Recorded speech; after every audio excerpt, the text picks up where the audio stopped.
New Thought Media Network proudly presents Having Courageous Conversations, where real talk dives deep. Each week we go beyond surface talk. We open our hearts, speak our truths, and dive into the stories that shape us. No scripts, no filters, just powerful, unforgettable conversations about life, purpose, healing, and truth. Join the conversation, because your voice belongs here. Please like, share, and subscribe. Check out our YouTube channel at Having Courageous Conversations or email us at yourshowyourvoice@gmail.com. Now, let's have a courageous conversation. The views and opinions of our guest and hosts do not necessarily reflect those of New Thought Media Network, or any organization we may be affiliated with. Here at New Thought Media Network, we welcome freedom of speech and courageous conversations. There are many topics that can be difficult to navigate. Challenging the status quo and engaging in lively debate is important to expanding our understanding of one another, and life in general. Creating a peaceful world doesn't happen because no one disagrees, it happens from a willingness to understanding one another. In our programming, we strive to expand consciousness and assist people in creating remarkable lives. Your comments are welcome at info@ntmedia.org.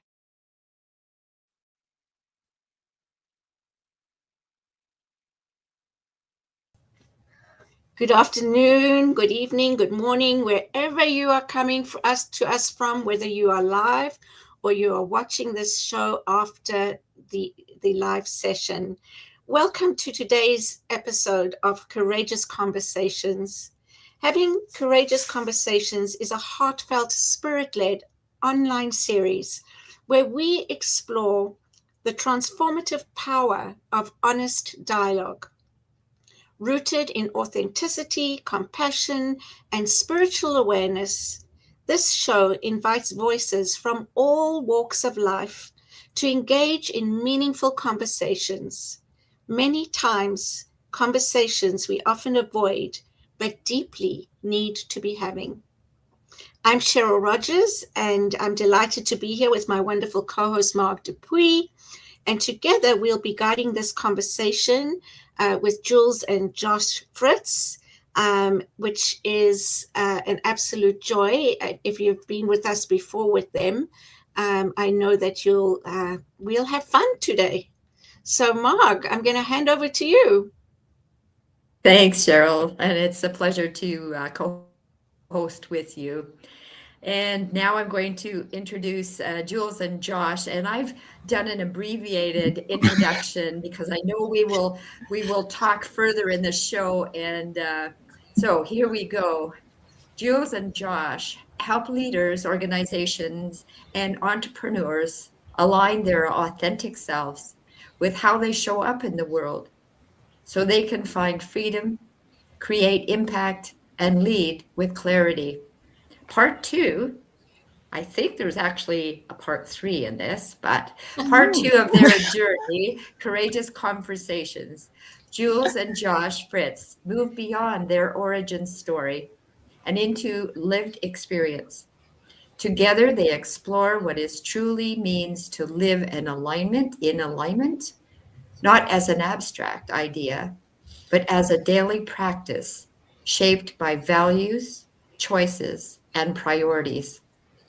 Through honest, grounded conversation, they reflect on how alignment shows up in life, love, family, and purpose-driven work, especially when things are complex or demanding. This episode is an invitation to consider what matters most, how values are embodied over time, and what it takes to stay aligned in a world that constantly pulls us off center. Isn't that true? You can wake up and go, ta-da, and then go around the corner and something goes, hello. You think you're aligned? Take that! Think fast! Take that, yeah. Exactly. Yes. It reminds me of something I read the other day. It said I asked for patience, and then I got to stand in a lineup, at the Service Canada, and I got to be in a lineup at the car wash, and I got into slow traffic. I asked for it, right? I know. That's the whole Give me hard part. patience. We think it's going to be a beautiful walk. Yeah. And it's just going to be lovely as we learn the lesson. But I Yes. call this world our spiritual gym. Okay. That's how we build these muscles, these spiritual muscles of ours through the practice. Okay. So do you have an example, like right off the get-go of, okay, I thought I was getting up and I was this, and then that happened? Anything that pops to mind right here, right now? What comes up for you? Well, every single day, I mean, we're caregivers to both our children and our Jules' mom. We call her Mamita. She is 81 years old with advanced Alzheimer's. And so every day is kind of, who knows? I mean, like, the kids can wake up and be sour. Mamita can wake up and not want to, not be in a good space, which is just part of the disease, unfortunately. So, every day of our life and of everybody's life, everybody has their own different struggles that they deal with that have kind of, become their life. And so for us, we just have a very specific, set of those that we've immersed ourselves into. Like, we've chosen to be with our kids full time every day and homeschool them. We've chosen to be caregivers. We've chosen to live in this beautiful camper that you see behind us that we call Lovey. We've chosen these things. And but those things can easily create, friction. Yeah. In the middle of I think it's also like for our life, we don't necessarily have as many comforts, if you will, or things that the average person has. For example, I was going to say space. We have 200 square feet and 6 people. So for us, we have to learn how to not only live with each other, but also live within ourselves. So that way we are showing up in the way that we want to show up, right? In those moments where life, is lifing, and you're in those moments and you go, okay, I know what to do here. Take a breath. So we're all really good of, just reminding each other to just, okay, let's take a breath. A lot of hugs going on. It's like, hey, this. I'm frozen. Oh, did Jules and Josh everybody just back? Freeze? Yeah. Can you see us? Are we here now? Again. Okay. Just breathe, right? Just taking a deep Yeah, breath. Breathe through it. Yeah. Listen, whenever you start talking in the deep realms of spirituality, then all of a sudden the electronics fry. It is not uncommon where we like blow the tech up. So it's okay. It happens to me just about every. I like that. We're bouncing our internet off of a satellite, which is rotating through the sky somewhere. So who knows? Right. Yeah. Hopefully it'll work out. Mm-hmm. Yeah, I wanted to say to people, what's behind you is not a screenshot. That is your real camper that you live in. Oh, This is our house on wheels. Yeah. So we have a 1983 vintage Airstream. Lovey, like Josh said, the love ship, and we have taken her everywhere, and we continue to do so. We love this life, and we love the ability to live in our values and not only travel, but also have just a more simplistic way. It doesn't mean that it's easier. It's just more simple. And that allows us the opportunity to focus more on what's important to us, what matters most. I love that. I love that. And I think all these challenges that you talk about is not easy, right? So these things come up, but they teach all of you great lessons. Your kids are learning so much about spirituality and how to be in the future and how to manage things. like anger and tension and conflict and all these other things that they may not experience in the same way in the normal school system, which is fabulous. Right. Yeah, and that's something that, Jules is really good at making sure that if there's like a little bit of a tiff happening between, two people and the camper, whether it's two of the kids or whoever, she doesn't just, sweep that away and let it go. It's like, no, let's work. What is that? Like, what's the problem? What's going on between you? And that's something that the kids, have a hard time with, obviously, because, they're kids and they're still developing their own little intelligence systems and trying to understand how to interact with each other and with the world. But by keeping them engaged with each other and making sure that they're being compassionate, that they're being kind, that they're being aware of themselves and their actions, it's teaching them how to be in the world in a way that's not invasive into other people's space. And I think so many times that's where, people just get too comfortable with just, jumping into other people's space without being aware of themselves. Right. It's a big philosophy of mine that the repair is what's most important. We're going to mess up, right? We're going to mess up. I'm going to say something that potentially bothers you. I might even hurt your feelings, even though that's not my intention, not what I want to do. But I also have this opportunity to repair. And so teaching that, the making of peace is a big thing between us. And the kids know, it's not just going to be, oh, we had this big scuffle and we said these things and, oh, now we're going to pretend that didn't happen. No, that's not what we're going to do. We're going to talk about it. And so, and it's good because everybody gets a chance to know that their voice matters, their feelings matter, and we make space for it. Right. So not only as the adult, but also I share this with them. Hey, how you feel matters to me. Your voice matters. And I know that my voice will be their inner critic when they grow up. So I have to make sure that I'm really planting those seeds that I want to flourish within them. And I want them to grow up knowing that their voice matters, how they feel matters. Right.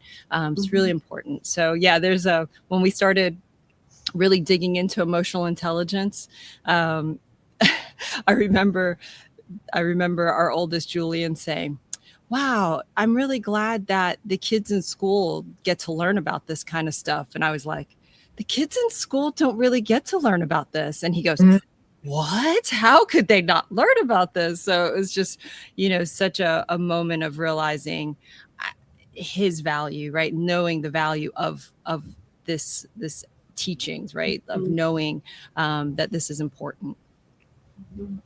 You bring up a question for me. Well, two actually. You have two children. I wondered how old they are. And the other is, as you're talking, you're saying, I'm sorry, your son's name again is? Julian. We have three kids. Three. We have three kids. Sorry. Yeah. Oh, no, it's okay. I heard two for some reason. But yeah, we have twins. So I mean, it's kind of like two. It's like one person. It's like one person split, but they're totally different. Yeah. But yeah, so we have three. We have our 12-year-old Julian, who authored a book the day after his 7th birthday called "You Are the Sky," teaching that you are not your feelings. And then we have our twinkles that are now 7, so which is wild. Everybody had a birthday in January, so my mama heart is trying to keep up with all this growth. So 12 and 7, and especially your 12-year-old at this point, how does he interact with the world outside of mom and dad and your living now? How does he interact with his peers? I tell you what, our kiddo has the most confidence of any human being I've ever met. Yeah, he's incredible. he's like he's so grounded, and really they all are. They are all grounded in who they are. They know who they are. And there is no doubt about them being okay with who they are. And with Julian, he's really into music, and now he's gotten into sharing his music. He's got a violin, and he'll put on concerts, I mean, for large groups. And he's just started playing the violin a couple of months ago. Never had a lesson. Just never. And he's just flowing from his heart, just playing, and it sounds great. So, you know, there's just all these things that make them. Did they get to play? Did they get to play with kids their own age? Yeah. So socialize. That's where I'm going there. Yeah, I was going to say, so they absolutely do. They also have pen pals that they've picked up along our travels. And it's just been really cool. So we are currently in Florida right now, and we got to meet up with some of their best friends that they haven't seen in a while. So it's, you know, reconnecting, but they're also very confident in making friends on the playground and just being, you know, in the moment and just recognizing, oh, this is my friend for today. I may not get to see them again, but I'm glad I had this experience with you. So it's been really cool. And that's the beauty of our life, is since we go all over the place, they're meeting all kinds of different people, adults, children in different environments, and they're learning and gaining all kinds of things, and also getting to learn about themselves at the same time. Beautiful. And thank you. Yeah, in a healthy way. I mean, you know, it's it makes me think about some of us, like me, still learning to love myself. You know, that's a spiritual practice. Love yourself. If you don't love yourself, how can you love others, is what they say, right? And absolutely. So your kids are growing up with the right spiritual practices in place, so they won't have to undo or deconstruct anything when they're adults. Exactly. Yes. And that is the goal. That is the goal. And, you know, I'll tell you, we had a homeschool lesson on Valentine's Day, and the whole lesson, the main lesson every Valentine's Day, is self-love. We talk about self-love. And so I remember a couple years ago, we created Valentines for ourselves. And it was a beautiful practice. And we just wrote a letter to ourselves or drew a picture, whatever, and just held that for the day where you didn't feel so lovable. And so you could pull that card out and tell yourself or remind yourself of what you need to know. And that you are loved and you love you, right? So it's just, we're grateful that we have the opportunity to be with them, right? Like, so we've designed our life to be able to focus on what matters the most, which is our family dynamic, knowing that when we are together, we are the strongest. And when we are our strongest, that's when the really great stuff can happen, you know? So we've had the opportunity to work and in the hustle culture, if you will, and make all those dreams come true. But we always knew once we had kids, that was going to be our number one priority, you know? So we were able to shift that accordingly. And it wasn't necessarily an easy path, because we had to, as we talked about in our first interview, you know, we had to walk away from a lot in order to make that our new reality. But it has been a fantastic one, and that feels good. That feels right and feels the strongest. I have, for those who haven't seen you before in an interview, Jules, can you let us know what you did as a career before you're doing what you're doing now, and same as Josh? Just a brief. Yeah. So Josh and I, we ran a multi-million-dollar beauty agency in Savannah, Georgia. It was great. It was check all the boxes. We got to work with all the fancy people and do the fancy things. And then we were like, so we thought this was going to feel different. We thought we were going to be fulfilled by this, and that wasn't the case.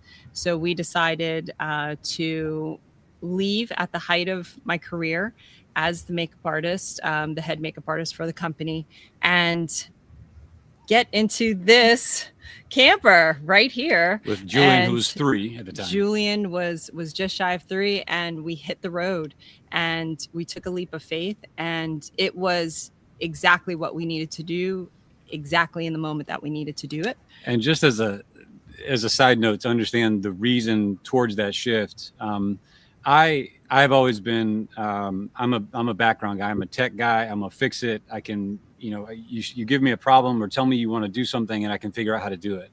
So when I was seeing her, not feeling so fulfilled with her job, with the things that she was doing, and we as a couple were just like, this is just gonna, we could see the future, like this is just going to continue down the same thing. There's got to be more to it than this. There's got to be more to it. Exactly. And she was also having these situations with clients. Women would sit in her chair and they would talk about, or have a hard time looking at themselves in the mirror.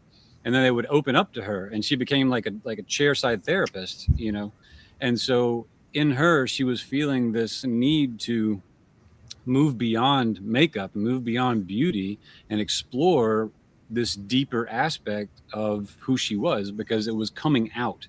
It was, people were confiding in her because she is a really talented listener, a really talented person for pinpointing where beliefs and values have gone astray, and seeing those patterns in people, and that needed to be developed. And so we spent 2 years on the road just figuring a lot of things out. And then we spent even longer, once we came off the road, continuing to try to figure out how this was actually going to be a business, how we would actually move it forward into the world. And that's where we are today, is moving it forward into the world. And we have now, along the way, created books. We've created Miracle Lab. We've helped various clients, both in coaching and in helping to create their businesses, and work in passion projects, doing things that they love versus things that they feel like they have to do. These are all things that are passionate, they're passions of ours. And it's been a lot of fun to kind of bring that around. That key moment of the women that I was teaching how to do their makeup sitting across from me and having that realization that you spoke about earlier, Cheryl, of I need to love myself.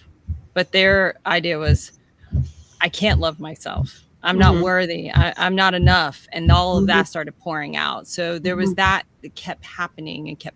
And I just wanted to be able to hold the space responsibly for them and feel like in that moment of vulnerability that I could make a deeper and greater impact in their life and help them, versus feeling like, just kind of feeling lost for the words of what to say.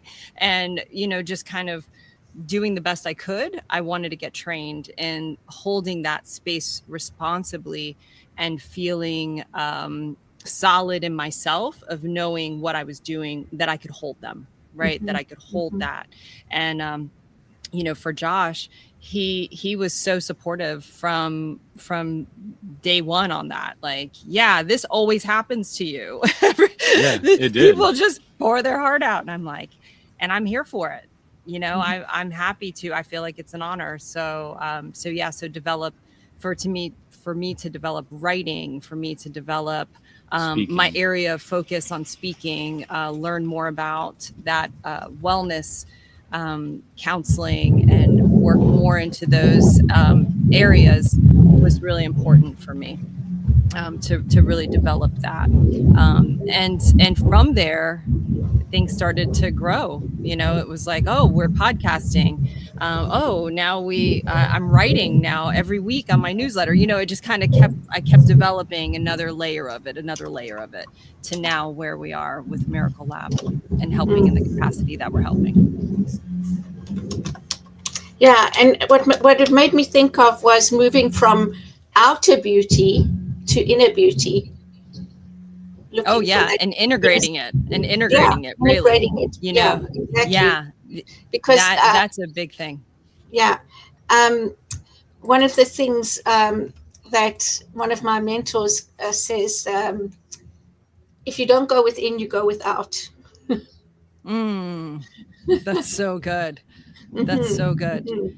And what I learned was everybody kind of, it didn't matter if you were like an everyday lady wanting to learn how to wear eyeliner to a celebrity that's always in front of the camera.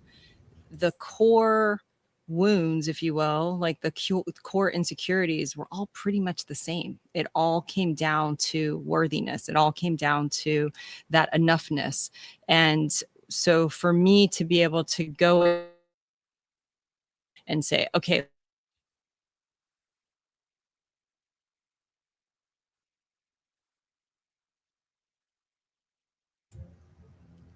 she'll come back. She will.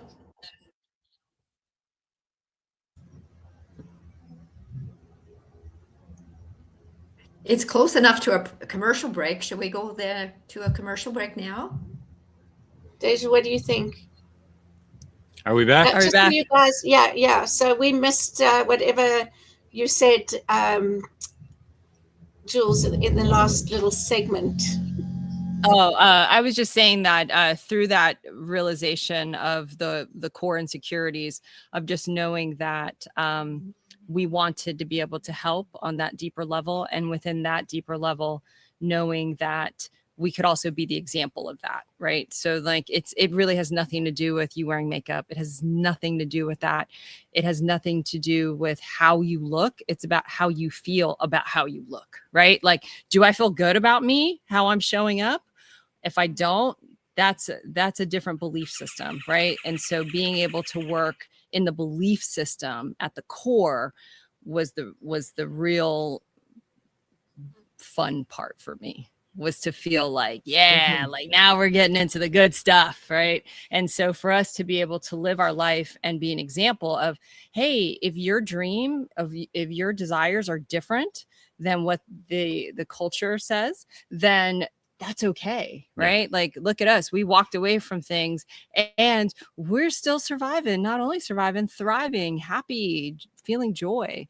And so for us to be able to give the example, we feel like is good leadership, right? So giving that, modeling that of, hey, well, if they can do it and they have survived and they have 6 people, hey, wait a minute, maybe I can do something. Maybe I can. Well, I was going to ask you, when are you going to start a education movement for kids or parenting or something like that?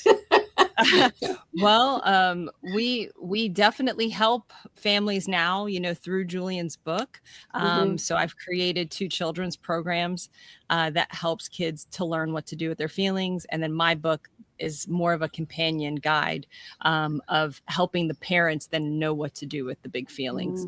So I wouldn't say that's a primarily like advertised focus of our work. However, it's absolutely a good byproduct of what we do. Right. Well, it's time. I just want to point out, because we're going to be going on a break, but I just wanted to point out to those who are watching, you talk about how you show up in the world and being in alignment. And while you were talking, you froze. You froze for a minute or 2. And then when you came back on, you didn't skip a beat. You just, okay, I'm back now. And you just, to me, that's showing up in alignment. You're showing up as what you're saying you are doing. So good example. When we come back, my question is, living in alignment, what does that look like on a Tuesday? Okay. So we're going to take a quick break. Don't go away. We'll be back with more from Jules and Josh Fritz, and we'll see you in a moment.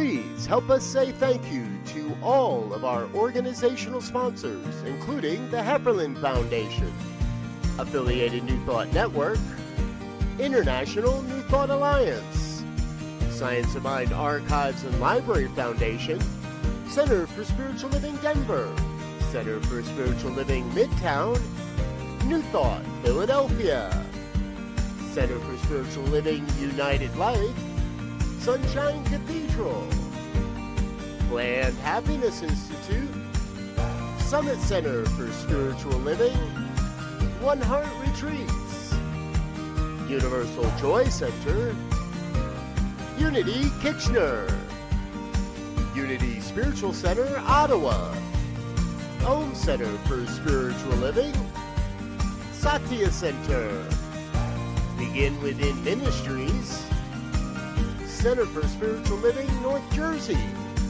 Unity of Savannah, and the Center for Spiritual Living Seattle, as well as all of our individual donors. On behalf of New Thought Media Network, thank you, and please like, share, and subscribe. New Thought Media Network, come be you.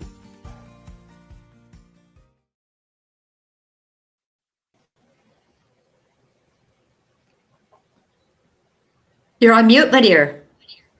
Yep. Thank you, everyone, for staying with us. Cheryl and Mark here with Jules and Josh, and we're excited to continue the conversation. So my question just before we left for a short break was, what does living in alignment look like on a Tuesday or any day? Well, on a Tuesday, it's Taco Tuesday, of course. That's right. So She's always got on her taco socks.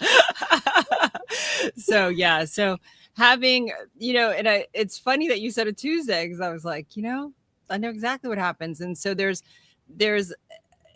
a comfort, if you will, in knowing that there's some things that we can control, right? So that helps with a lifestyle that is very much so, on the road and changes all the time. So living in alignment is about our ability to be real about what is most important to us, what we believe for us, for our family, and showing up as that, in that, all the time. So when there's things that show up on a Tuesday or whatever day that don't feel right, that aren't within our values, we know, we can feel it. We identify that. We're like, not going to do that. Not going to go there. So we've learned those lessons throughout our lives, and our kids seeing us pay attention to that, they will keep us straight too. They'll say, I don't know about this, and we absolutely, again, their voice matters, how they feel matters. And so we all are in this process together, living in alignment, living our values, because if it feels right for one of us, it's got to feel right for all of us in order for it to be in true alignment. I'll give you an example. Tomorrow I had where we are, we're actually in Lake Placid, Florida right now. And there's a local organization that I got introduced to that wanted to have a meeting with me tomorrow. Well, tomorrow's a travel day for our family, and we need to be on the road to get where we're going. We need to get on the road by like 1 o'clock. So if I'm going to have a meeting in the morning, it's potentially going to last maybe 2 hours. That puts me leaving my family behind for 2 hours and having to go do this meeting with these other people. Right. And I'm not here to do my part in helping us get ready to travel. So I'm putting an unfair burden on her. I'm putting an unfair burden on the kids because they're going to feel her stress. And it's just all the way around. It's not a fair situation. It's not ideal. And so we had to push back and say, no, that really doesn't work for us. I know that works for you, but that doesn't work for us. Can you do tomorrow, meaning today? And they said, no, that doesn't work either. And so I said, okay, how about this? I'll send you my link whenever we can get together on a video call. We'll do it virtually. The work I do is virtual anyway, so we don't have to meet in person to talk about this. And we'll just work it like that. How does that work for you? And they said, oh, that's great. That works better for us anyway. Yeah. And so that was just a moment of standing in our values of saying, this isn't going to work for us. This is going to create struggle with our family, even if it's only a few minutes. And would it be beneficial to our family? Potentially. I could potentially, land this client and bring income into the household. That would be great. But it doesn't have to be if or that. Well, at what cost too? Exactly. It doesn't have to be. That's the other It doesn't side have of to it. be. I have to do it this way in order to get this. There's always another route you can try to take in order to stay within your values and still get the end result that you want. You just have to be firm in your positioning. And I think that positioning being based on your values, right, of what's important for you, and family, it being good for the whole family, being, the core of Josh's story, it's about that. We don't have to chase that, right? Like, that's the decision and in that just particular story, but it's the energy of like, well, I don't want to tell them that that's not convenient. I don't want to tell them. I just want to be, pleasing and just, okay, sure. Whatever, sometimes you're flexible and you're like, sure, no big deal. It doesn't, this day doesn't matter to that day. Sure. No problem. Sometimes it does matter. Right. And so the ability to say, that's not going to work. Let's try again. Oh, that's not going to work. How about this? Right. And then you land on that place, and that it feels good for everybody. And then that's the alignment point. And that's the way that you feel your way through things. As we talked to one of the kids about this yesterday, about the feeling of peace, about, when you're talking to Julian about, he's like, how do I know when I'm in alignment? How do I know when I'm listening in properly? And we're like, well, the Holy Spirit's guiding you based on what your body feels. Right. Spirit's talking to you. Yeah. You know it. And he was like, well, is it a voice? And I was like, maybe it might be, here's the thing. It'll show up however it shows up. It's not for me to say what it's going to be. You'll know. But the main thing is that you'll feel peace. You'll feel this feeling of just settled ease. Calm, ease. Yeah, ease. I said, now, if you feel confused, that's usually a sign that that's not the right. And he started thinking, so like feeling anxious about something that might not be the right thing. And I was like, beautifully said. Exactly. Look at those. Look at those kiddos. What's the story behind? That's a plane, right? Yeah. So we live. Yes, we live in. We do not have an airplane. Yeah, we live in Hopeful, Georgia, which is in the middle of the country. But down the road from us, there's a local airport, and all around us there are hunting plantations that bring in people that have private planes that come to this place to hunt. And so I went out to the airport one day because Julian was in love with airplanes. I was like, let's go see if there's any planes out there. And there were all these private jets lined up. And I was like, whoa, this is crazy. And I was like, I had no idea that this was going to be here. And then so we just played around all day and looked at the private jets. And then actually somebody invited us to come aboard a private jet. And we took a little tour inside of a private jet and got to sit in one of the big comfy armchairs. I was like, hey guys, I'm 40 and I've never sat in a private jet before. So you guys are having an experience. It's pretty cool. It's pretty cool. Yeah. So just being open, right? Yeah. Being open. And that was another thing with being in alignment. It was just like, we're following what our kids like. He liked airplanes. You see his goggles that he had on. He's wearing a mask, like a diving mask. Yes, but he was wearing them as if they were aviator goggles. Like that was his version of pretend. So cute, so cute. It is. It's so precious. Yeah, precious. Beautiful. Mm-hmm. Why did you come here today? Is there a specific message that you wanted to relay today in this podcast, in this show? Well, I think we're here because the gracious invitation to come back, because we had so much fun with you all the first time sharing our story. And we were so into sharing the story, we only got, I think, a little bit into it. So it felt so natural to come back and share more. And again, it's about sharing. We're using our life as an example so others can see and go, oh, wait, they're doing things differently. And that's okay. maybe I can do things differently, and that can be okay too. You know, it's just being able to see that representation a bit more, we feel is important. And you may not want to live in a camper. I'm not saying that that's everybody's cup of tea. What I'm saying is whatever it is that you like, give that some attention. Right? Give yourself the permission, if you will, to explore whatever it is that you like. And, you know, when we get to work with entrepreneurs, for example, we love when they are in this place of saying, I love this, whatever it is, whatever their thing is. And they're like, I love it. I love it. I don't know how to do it. I don't know how to make this a job. I don't know how to make this something that brings you money, right? And we're like, well, first of all, we got to keep the joy. Don't think of it as a job, right? It's a different J word. Let's keep it joyful. Understand that it being a revenue stream is sustainability. So thinking about it that way helps to keep it preserved, right? But we love that energy, and people look at us and they see it and they go, wait a minute, what are you guys doing? And that's something that always kind of happened for me, even as a makeup artist. I remember I was teaching a makeup class, and 3 sisters looking around at my studio, and I was just like, they are very distracted. You know? And finally, one of them spoke up and she said, how do you get to do this? Just very matter of fact, how do you get to do this? You seem okay. How do you get to do this? And I was like, what do you mean?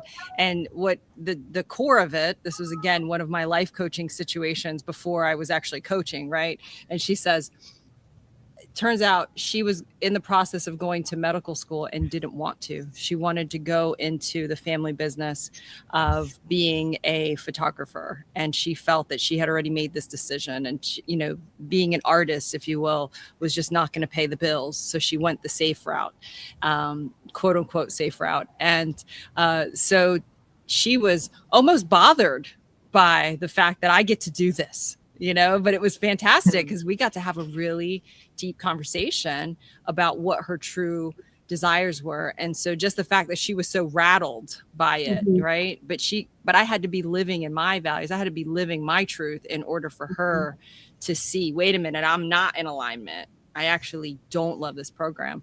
She ended up having a heart-to-heart with her family, and they fully supported her leaving medical school and then going into the family business. And now she's super successful. They all are. So it ended up being a fantastic situation.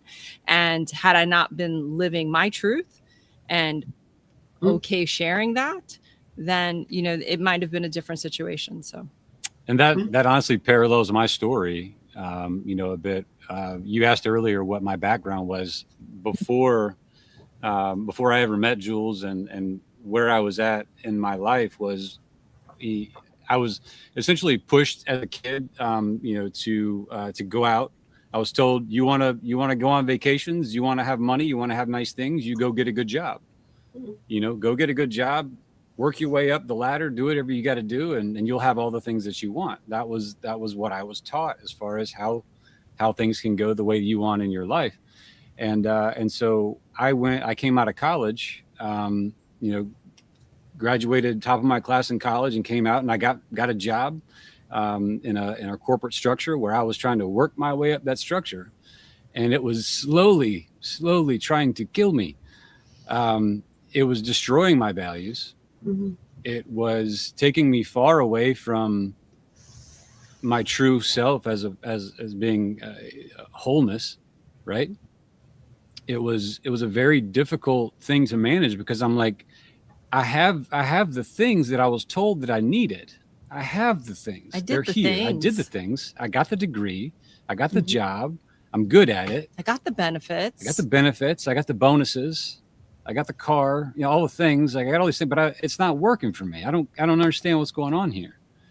And then it was funny, because my trip into entrepreneurship happened because we were getting married. We wanted a photo booth at our wedding, and found out that the only photo booth in town was really expensive. And it wasn't even, I didn't even really like it that much. I was like, hold up. They charge how much money for this thing? And then the two entrepreneurial brains came together, and I was like, we can start a photo booth business, babe, and we could make do money this off of this and have it for free at our wedding. And she's like, we'll go. And so that's what we did. And so I remember I did my first job, and I came home and I was like, that was fun. It was fun. I had fun tonight. Finally. I had fun doing what I was doing. Finally, he was having fun, because I couldn't stand when he was in that position of, you know, working and chasing this job. And it was, you're only as good as your last, I don't great even, accomplishment, I was going to client, say whatever win you had. It was only, it was short-lived. That was short-lived. And right. It's on, what's next? What's so next? You what's were next? What's next? always chasing the approval, always chasing your supervisor looking at you like you're doing something for them. And it got to the point where I was like, what do we need to do so you don't have to do this? Like, how much do I need to work so you don't do this anymore? I just talk to me, because I can't live like this anymore. And he was just getting to the point where he was just really sad. And so just even having that personal experience and him feeling that has created such a deep empathy within him, as well as within my heart, of when you see somebody that is really sad and struggling with the current life that they have, and they feel like there's got to be more to it than this, but I don't know how to get there. I don't know what to do with it. Right. They feel trapped. And so for us to feel like either through working with them or just hearing us, then that could inspire hope. That's everything. Beautiful. And most people live the way you explained Josh's original way, right? Yeah. That's how we are programmed in society to be, and how to live and what to value and all this kind of thing. So I think that's a beautiful thing. And when you were talking, I thought to myself, okay, so living in joy is living in alignment. Absolutely. Yes. That's another it's a natural marker. byproduct. That's another marker of it. Yeah. So we talked about peace earlier, feeling it, joy. Oh my goodness, joy, really. And that was another part of the conversation with Julian. It's like, and if you feel happy, like, take note of that. You feel that joy in what you're doing, take note of that. And for us, that's how we know. You know, there have been times where people will be bold enough to tell us that they don't agree with how we live. And we understand, like, you have your right to your opinion. And we also will check in with ourselves and our children and say, hey, is everybody still good? How are we feeling? Oh, we still love this. Great, because that's what matters, right? And it's also having that boundary of knowing that they're allowed to have their opinions, but those opinions don't have to actually come in and corrode what's happening within my alignment system. You know, it doesn't change anything here, because what I feel in here is so strong and so solid and so peaceful and so joyful that I feel happy to put this message out there. Oh, thank you, Christopher. Thank you so much for watching. Thank you, Christopher. We've mentioned your past episode, your past show, and I'm wondering if Deja could put it in the chat or on the screen, so anybody wants to see it, they can link to it right away. And my question not is, right away, after this show. After this show. Okay. I don't know this tech. Oh, you mean you not watch it? Yeah. Okay. Yeah, right after. Yeah. Yes. Go get some more snacks and then come back. And then there you go. There you go. So it's going to be the Jules and Josh afternoon for you. I can have my values, my core beliefs, etc. But perhaps how I think today may be different than I think tomorrow, because I'll go, oh, I didn't realize that. I didn't think about that. So if you were to go back to your past episode, is there anything that you have changed in your belief now? That's a good question. Oh, yeah.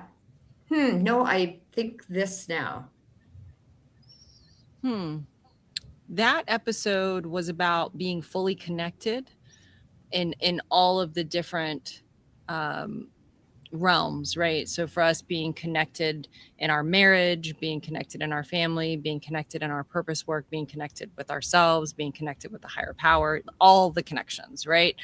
And the thing is that for me, I personally feel like that episode, I think, was in October.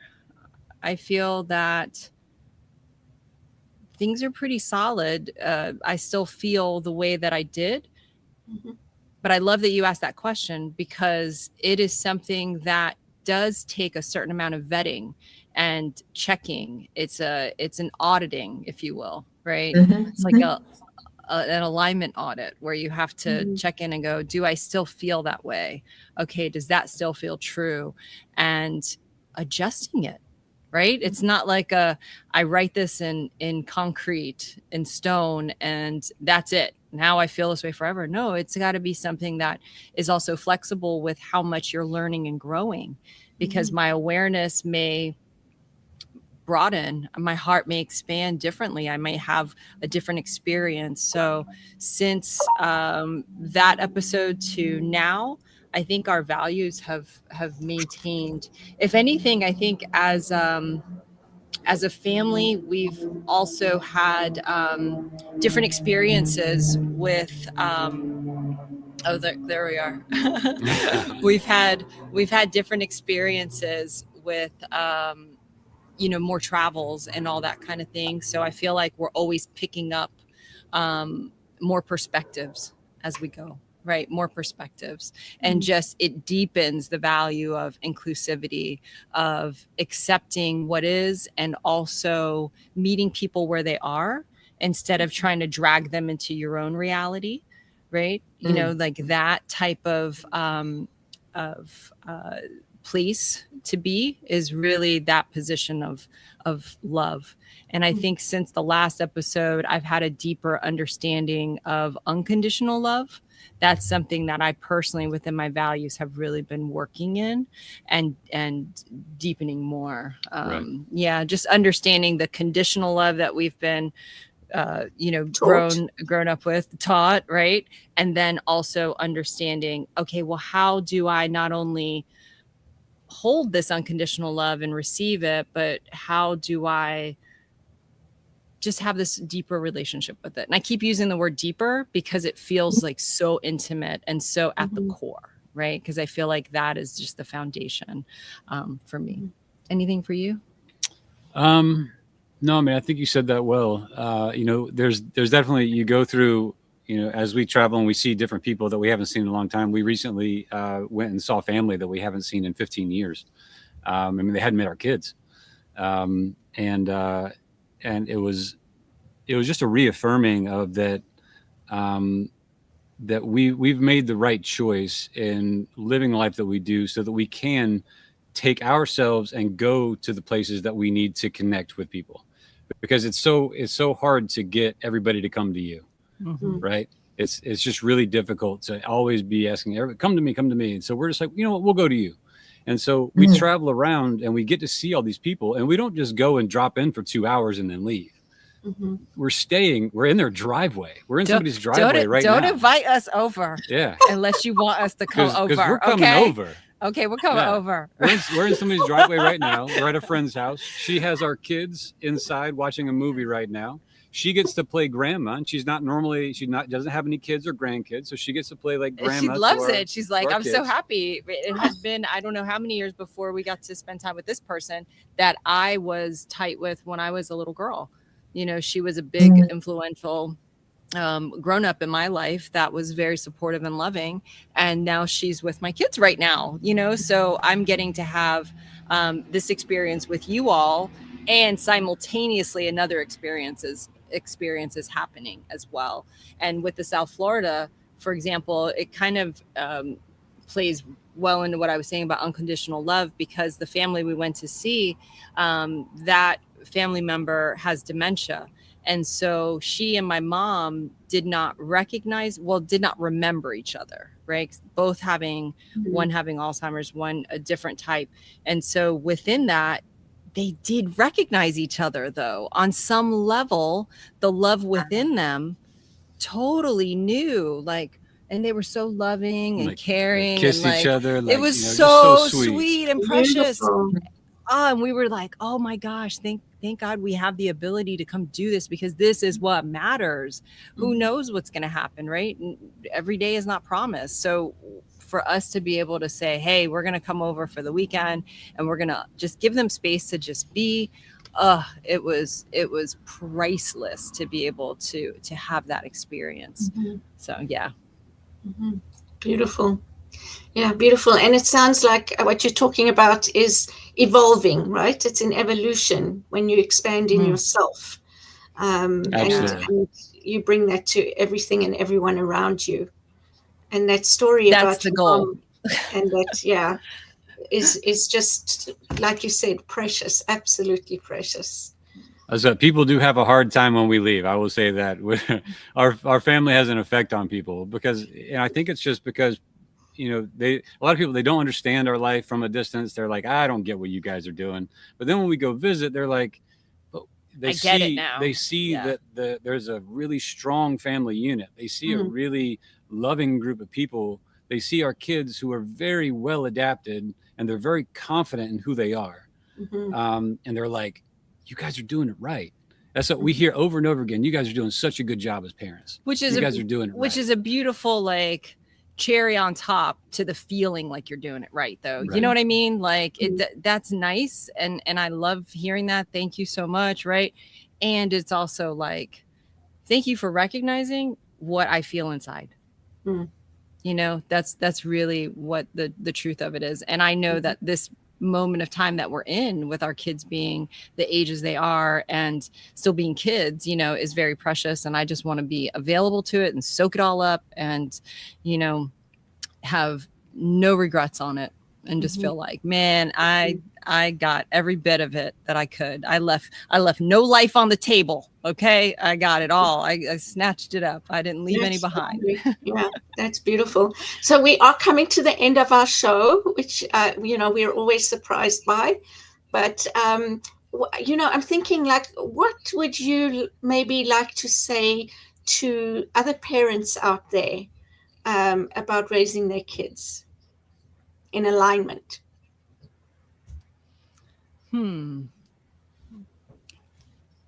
I would say let them follow their curiosities without judgment and just support them and reinforce unconditional love. Right. That's a really hard thing to do. Because we're conditioned that if our kids don't fit in, if they don't fit the mold, if I'm an athlete and my kid can't run, that I've failed, right? And so many different variations of that.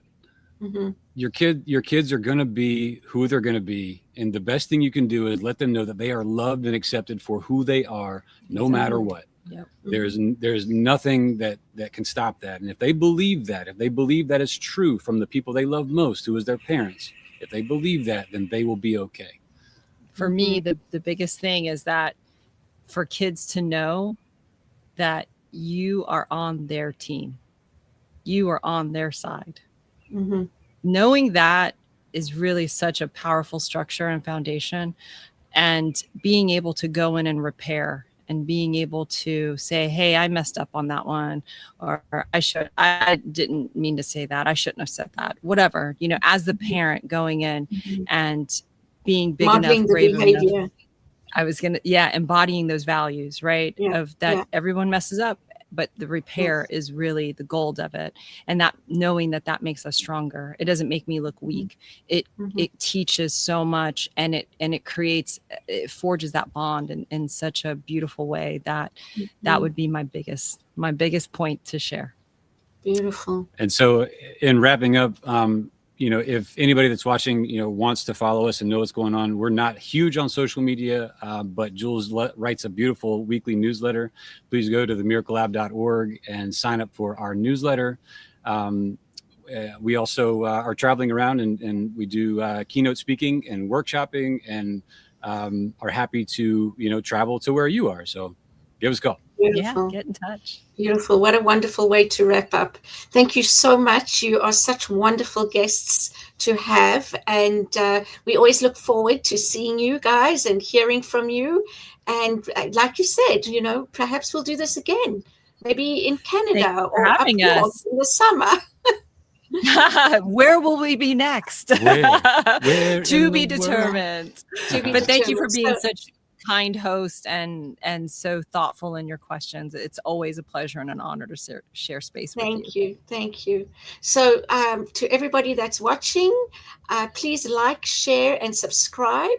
And we hope to see you next week. Bye. Bye. Thank you. On behalf of everyone at New Thought Media Network, thank you for being a member of our virtual family. Your financial contributions help share the New Thought message with people from around the world.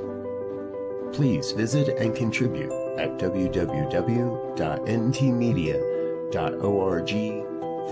www.ntmedia.org/donate. New Thought Media Network, come be you. And please like, share, and subscribe. Until next time, peace and blessings.